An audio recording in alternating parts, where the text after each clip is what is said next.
Okay, now we have these two integrals. Well, it's the algebra. It's not any of the integration technique, okay? Because for example, this one, don't do use up. It's not going to work out nicely. You don't have to do use up. You can just do algebra. So what you do is you just multiply. And you know, the good old days where you can just multiply things out, and that's the whole question, isn't it?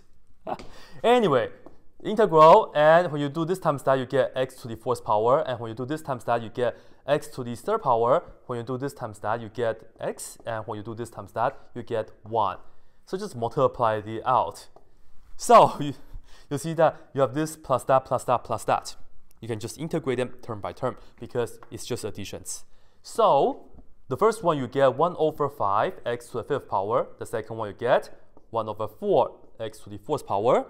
This one you get 1/2 x squared, and then to get 1, well, in the x world you get x. So you're done. Put plus c like this.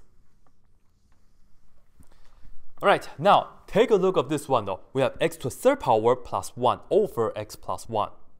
Yes, we can factor this out. So let me write this down right here for you guys to just remind you guys. To factor out the sum of two cubes, when you have a to the third power plus b to the third power, this right here is equal to a plus b times a squared minus ab plus b squared, like that. In our case, we have x being the a, and the 1 is the same as 1 to the third power.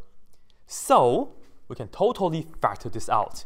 We get the integral, we get x plus 1 first. Hey, this is going to cancel out nicely, huh?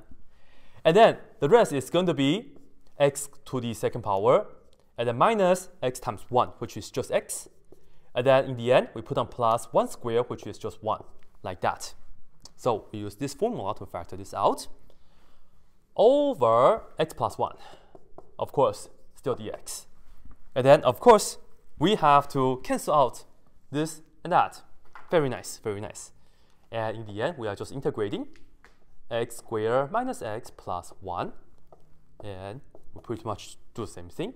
This is going to give us 1/3 x cubed. And we get minus 1/2 x. And then we get x. And don't forget the plus c.